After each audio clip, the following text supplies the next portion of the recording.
Hey there my friends and welcome to part 2 of An Amateur Learns How to Play Warhammer 40k 10th edition. It was a bit of a gap between part 1 and part 2, I do apologise for that, but we have new camera, new setup, everything's new and wonderful and amazing. So how about we just jump right in, because I'm sure we're all really eager to know how to shoot, because we're going to learn about the shooting phase. Yeah, I'm going to put these headphones on because that shows that I'm ready. Oh, quick disclaimer, I've not read this yet. So it's going to be a completely clean read from me, and we're all going to learn together, and I'm going to demonstrate what I learn, right as I learn it, right there on the table. Nice and fancy. So let's do this. Yes! Right. The shooting phase. Guns thunder, and shrapnel flies through the air. Bursts of muzzle flare, and beams of las fire illuminate the fog of war. And spent ammunition cartridges litter the battlefield. Sounds like they need to get some janitors or something. Clean that up. Sounds like a mess. Okay, so, use the following sequence when a unit shoots. 1. Select eligible unit. 2. Select targets. 3. Make ranged attacks, even though maybe I want to just smack them with the butt of my gun, I don't know. And 4. Repeat for next eligible unit. Alright then.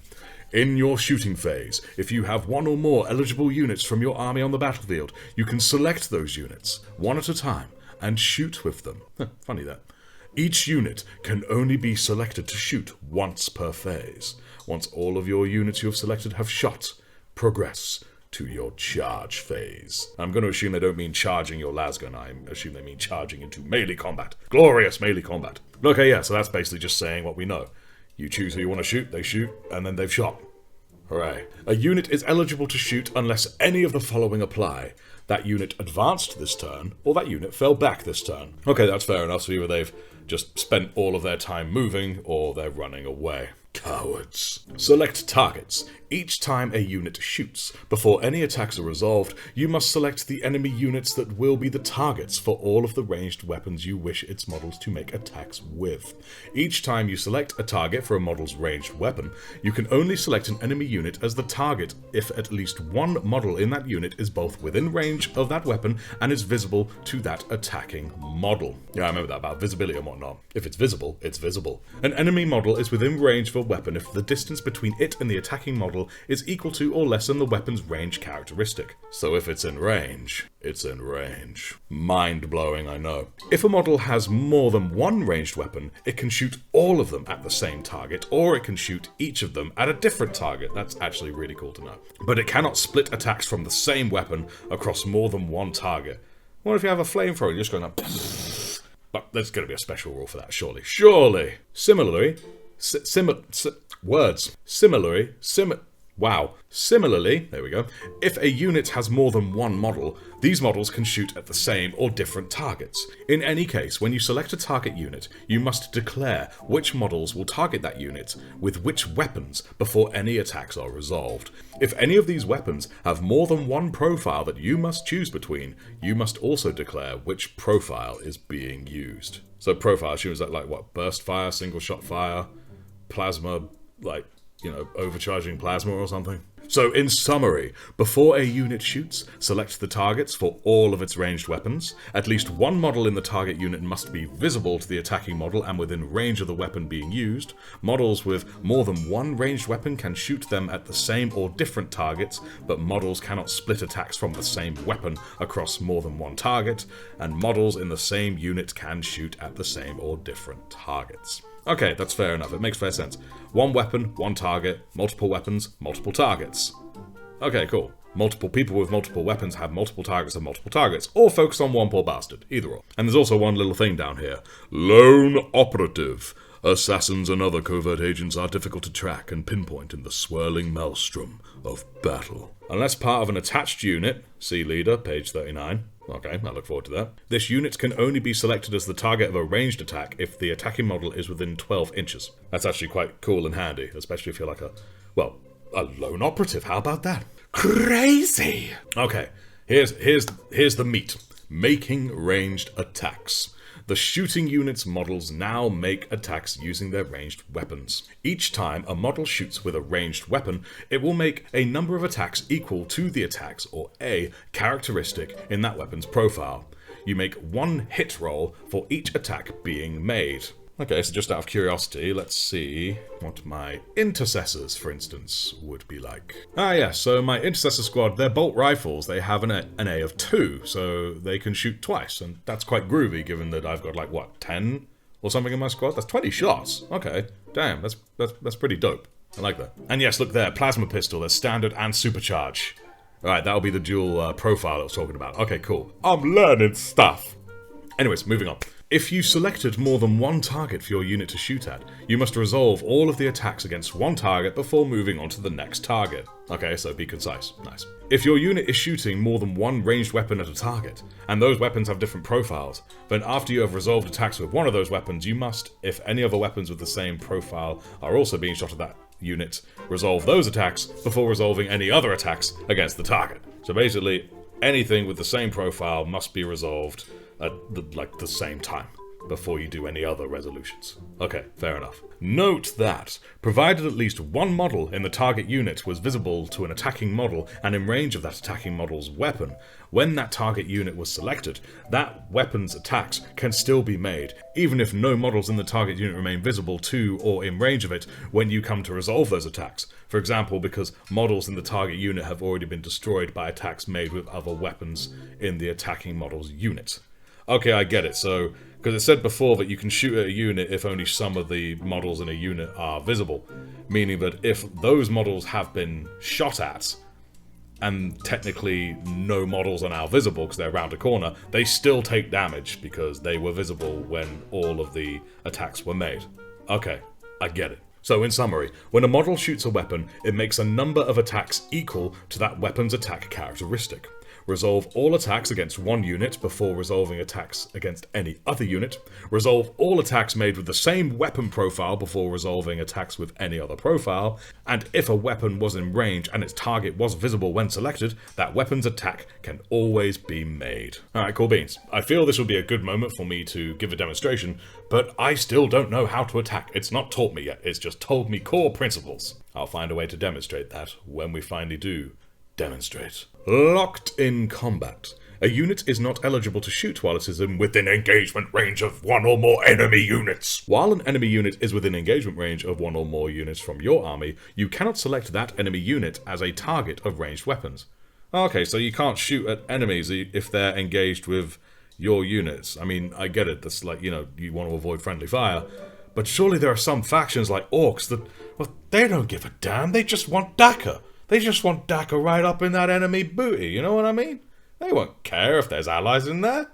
Ah, whatever. Monster and vehicle units are exceptions to these rules, as described in the Big Guns Never Tire section. What a section name. We're going to check that out in a moment. But first, summary. Units cannot shoot while within engagement range of enemy units, and units cannot shoot at targets within engagement range of friendly units. Still so weird to me, but or. Right, let's check out this bit here, this nice chunky Big Guns Never Tire. Monsters and war engines can dispense death from afar, even as they trample the masses before them.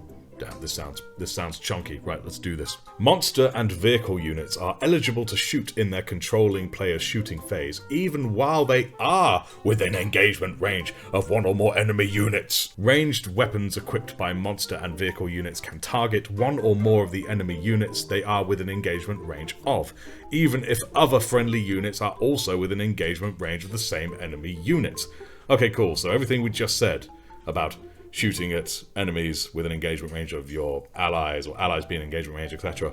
It doesn't apply to monsters or vehicle units. Okay, cool. Each time a monster or vehicle model makes a ranged attack, if this unit was within engagement range of one or more enemy units when it selected its targets, unless that attack is made with a pistol, a tank with a pistol, funny, subtract 1 from that attack's hit roll. Oh, okay. So I'm going to assume the hit roll is, you know, how you, well, hit things. Big brain moment. Okay, so they're just less accurate. I'm going to assume it means they're less accurate, and that does kind of make sense. You've got enemies up in your grill, they're trying to climb up you, they're trying to be a nuisance by killing you.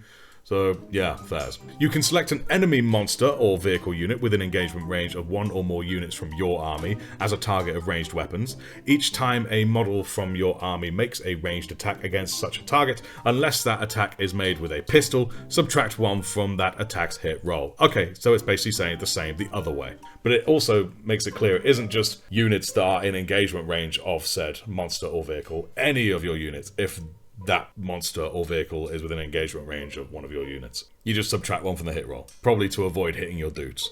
Okay, that makes fair sense. I kind of wonder, why don't they do that with anything? Again, like, if it's just regular dudes fighting it out and you want to shoot at the dudes, you got to, like, subtract, I don't know, 2 or 3, I don't know what a big number is or a small number is yet. Is that a thing that I've not been told yet? Let's find out. Designer's note. A unit that is within engagement range of an enemy monster or vehicle unit is still not eligible to shoot, and so cannot make ranged attacks against that monster or vehicle unit, unless that unit is eligible to shoot even when within engagement range of enemy units, e.g. it is itself a monster or vehicle unit, or its models are equipped with pistols. Other units from your army that are eligible to shoot can, however, target and shoot that enemy monster or vehicle unit. So it's basically saying, just because the big monster can shoot at you, the regular dudes in engagement range, it doesn't mean you, the regular dudes, can shoot back. Poor fellas. So, in glorious summary, monsters and vehicles can shoot and be shot at even while they are within engagement range of enemy units. Each time a ranged attack is made by or against such a unit, subtract 1 from that attack's hit roll unless shooting with a pistol. At this point, just get a tank and just deck it out with 1,000 pistols. I want to see that. That sounds awesome. And before we turn the page, there's one little note here. Stealth. Some warriors are masters of disguise and concealment. Makes sense because stealth. If every model in a unit has this ability, then each time a ranged attack is made against it, subtract 1 from that attack's hit roll. Oh, okay, dope. I assume that's dope. Okay, I said that was the meat before. I was wrong. This is the meat. Making attacks. Attacks are made using ranged or melee weapons. Attacks can be made one at a time, or in some cases, you can roll for multiple attacks together. See fast dice rolling. So roll more than 1 dice, basically. So use the following sequence to make attacks one at a time. 1. Hit roll. 2. Wound roll. 3. Allocate attack. 4. Saving throw. And 5. Inflict damage. Wow, that's a long way to say you kill a fool. Right, let's begin. Number 1. Hit roll. When a model makes an attack, make 1 hit roll for that attack by rolling 1d6. If the result of the hit roll is greater than or equal to the attack's ballistic skill, or BS, characteristic, that's a right load of BS right there. If the attack is being made with a ranged weapon, or its weapon skill, WS characteristic, if the attack is being made with a melee weapon, then that hit roll is successful and scores 1 hit against the target unit. Hooray! Otherwise, the attack fails, and the attack sequence ends. Wah, wah. An unmodified hit roll of 6 is called a critical hit. Hey, my D&D senses are tingling, and is always successful. An unmodified hit roll of 1 always fails. A hit roll can never be modified more than -1 or +1. Oh, okay, so you can't stack it. That kind of sucks. But yes, BS ballistic skill. You know, a lot of people dunk on the Tau, but now it turns out their skill is BS. Whereas WS weapon is for melees. Okay, so that's good. They've separated the two. Well, that kind of makes sense, really. So, in summary, a hit roll for ranged attacks. A hit is scored if the d6 result equals or exceeds that attack's BS. The hit roll for melee attack. A hit is scored if the d6 result equals or exceeds that attack's WS. A critical hit is an unmodified roll of 6, always successful. Unmodified hit roll of 1 always fails, and a hit roll can never be modified by more than -1 or +1. And looking at me intercessors here, indeed, my intercessor's bolt rifle BS is 3+. It looks like a 3+ all across the board, apart from Thunderhammer, it seems. Alright, cool. Let's check it out. So here we are with our lovely boys in blue, going through combat exercises, let's say, hence why they're shooting at each other. So we're going to have these intercessors here shoot at these outriders. First thing we need to look at is the range of the weapon they're going to be shooting, which is first of all the bolt rifle.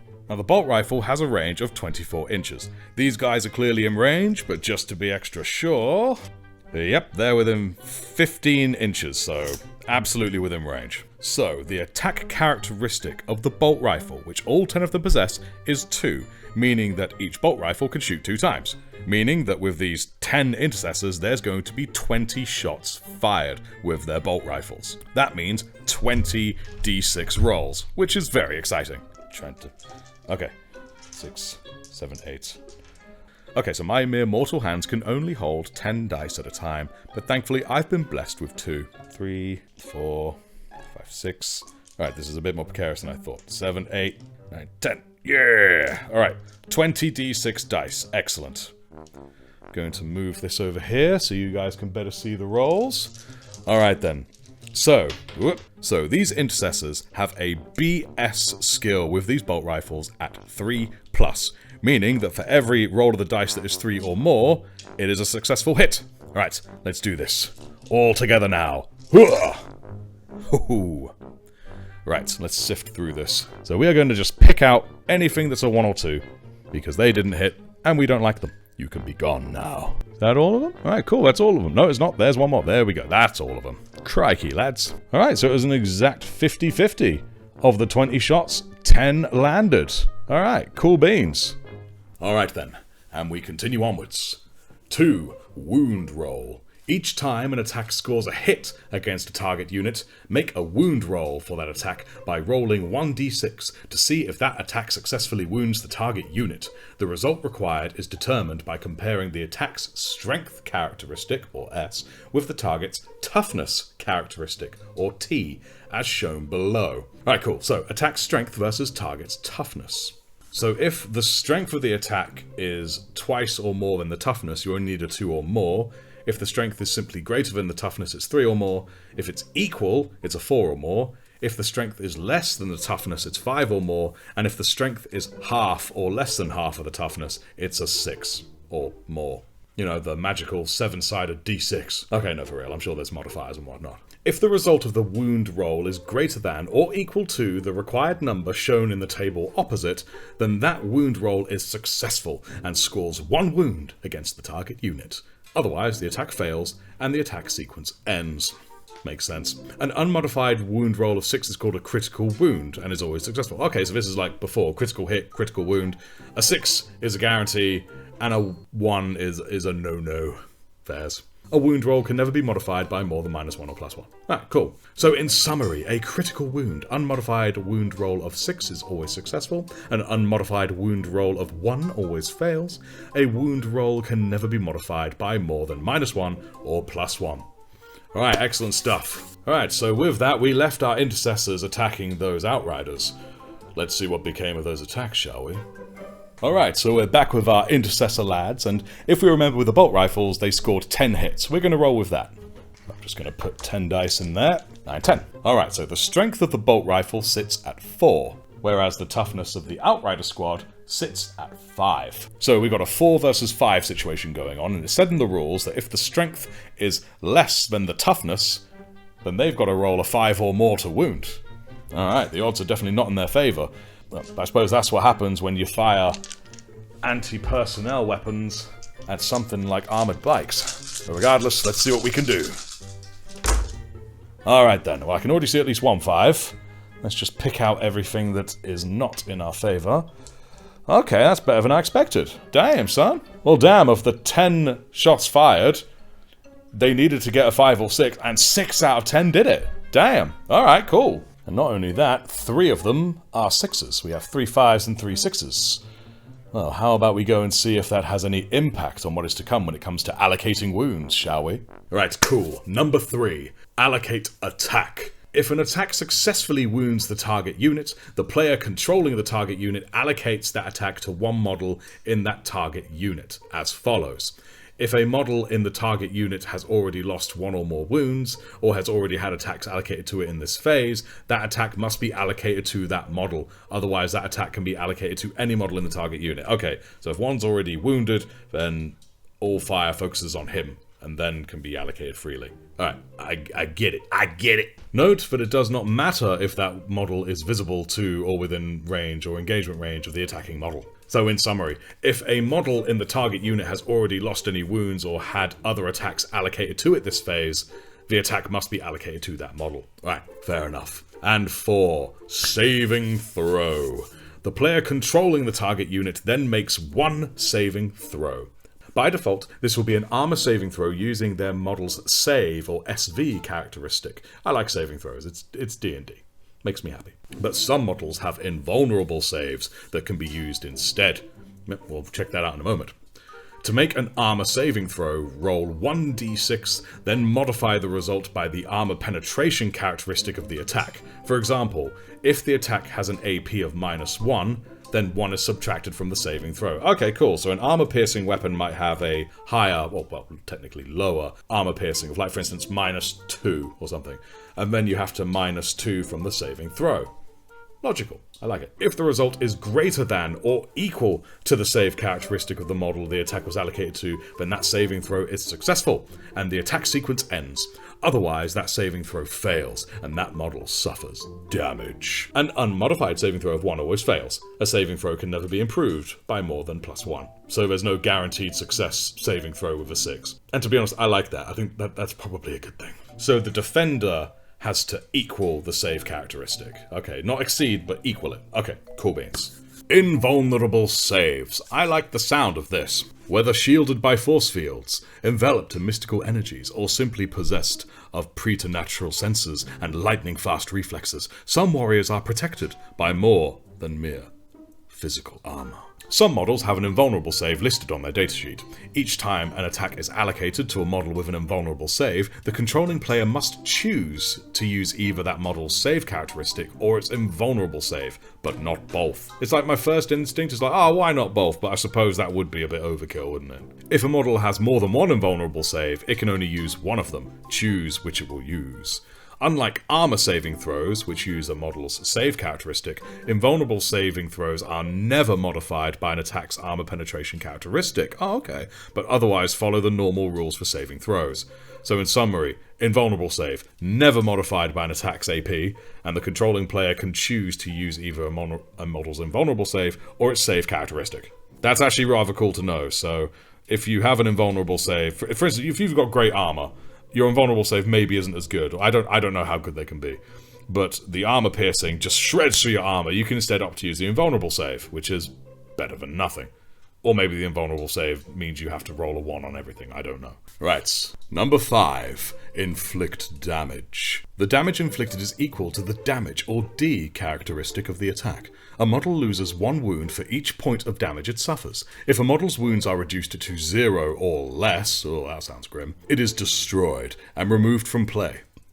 If a model loses several wounds from an attack and is destroyed, any excess damage inflicted by that attack is lost and has no effect. So, in summary, a model loses a number of wounds equal to the attack's damage characteristic. If a model is destroyed by an attack, any excess damage inflicted by that attack is lost. Alright, cool. So the way I understand it, not a case of any other shots. They still get allocated to other models, but the damage characteristic from each weapon, that doesn't carry over. Okay, cool. Alright, let's check it out. Alright, so out of the 20 shots we had 10 hits, and out of the 10 hits we had 6 wounds done. Now these guys get to make their saving throw. So I'm going to allocate the 6 wounds to this guy. He has 4 wounds, so he can only take 4 of these hits. The rest of them will be allocated to this guy. Alright, excellent stuff. So, now it's time for the saving throw. The AP, or armor piercing, of the bolt rifle is -1, and the saving throw that these guys get is a 3+. Normally, that would mean that they have to get simply a 3 or more in order to avoid the damage, but because of the -1, we have to subtract a 1 from whatever they roll here. Or perhaps you could simplify it to, they need a 4+. Right, here we go. Alright, excellent. So we have a 5, we have a 5, we have a 3, flipped over, we have a 3, we have a 3, and we have a 4, and we have a 1. So there has been 1 wound. Alright, excellent stuff. But wow, it really does kind of show how much it all boils down. You have 20 rolls, 10 hits, 6 wounds, 5 saves. So there's only 1 wound, which is going to be allocated to this fellow right here. This fellow here who has 4 wounds available to him, and he has now lost 1 of them, meaning he now has but 3 wounds left to carry him through the remainder of the battle. Magnifique. Never change, boyo. Alright, so we're now going to roll through the shooting phase one more time, but a slightly simplified format. We have 4 of these intercessors here against the Terminator known as Pointy Pete, or One Poke Peter. Now, he could destroy these guys with ease, and probably me, but it's not his turn right now, thankfully. So, we're going to have these 4 shoot at him. So, first they are going to shoot with their bolt rifles. There are 4 of them, each have 2 shots, meaning 8 dice rolls. 1, 2, 3, 4, 5, 6, 7, 8. Alright. 8d6 here. Let's see what we get here. The BS for the intercessors is 3+. Alright then, there's a 2 to be gone, there's a 1 to be gone, there's a 1 to be gone. Alright, excellent. So of the 8 shots, 5 landed. Alright, excellent. That's a pretty decent start. So now we have to compare the weapon's strength against the target's toughness. Now he's a Terminator, he's going to be very tough, and his toughness is 5, whereas the strength of the bolt rifle is 4. This means to wound Peter, they have to get a 5 or more on this dice roll. Right, here we go. Alright, so, unfortunately for them, only a single shot got through. A single shot. Now that's a wound, but, however, Pointy Peter over there gets to have his saving throw. Now his save is pretty intense, it's a 2+. -1 of course, because these bolt rifles have an AP of -1, so any result on this has to be subtracted by 1. He does have an invulnerable save, but it's a 4+. So, under these circumstances, where he has the equivalent of a 3+ save, not so necessary. We're just going to go for his regular save. Well, look at that. And there we go, a 5. A clear and obvious save. So, many bullets miss, a few hit, his armor absorbs it, 1 manages to pierce it, he just soldiers on through, like a trooper. Out of interest, let's say the sergeant here, he's got himself a plasma pistol, and he's going to fire it. He only gets 1 shot with it because it only has 1 attack characteristic, so it's do or die. He needs a 3 or more. A 4, excellent, so he fires the plasma pistol. Poof, just the standard, because I don't know what hazardous or whatnot means on the supercharged version, so it's just the regular plasma shot. So the strength of the weapon is 7, substantially more than 4. But it isn't double the toughness of the Terminator, but it's still much better. This means he wounds on a 3 or more. Let's do this. It's a 3, so he wounds this Terminator. But of course, Pointy Peter is not done with him yet, he has his saves. Now the armor piercing of the plasma pistol is -2. So normally the saving throw of 2 or more, he has to subtract 2 from the result, kind of making it similar to a 4+ save. His invulnerable save is also 4+, so it makes no difference which he uses, but just for shits and giggles, we're going to say he uses his invulnerable save, because he can only use one or the other, but he has to get a 4 or more to succeed. He gets a 2! Oh no! So normally, if it was against something that had no armor piercing, then that would have been fine. But it was not. Or at least regarding normal armor. But it was not. So he takes the wound. Now this guy, he has 3 wounds. Now the damage of the plasma pistol is just 1. This guy has 3 wounds, so the plasma, boom, plows into his chest piece, goes into his flesh, and he takes damage. But only some damage. He is still rolling. He is still able to inflict hell upon these daring intercessors. But yeah, so that's the way the shooting phase goes. Magnifique. And so the last page here is just one big long spiel, there we go, explaining to you why you should roll many dice at once rather than 1 at a time. I mean, you saw I was already doing that, but that's because I'm a D&D player and I value my time.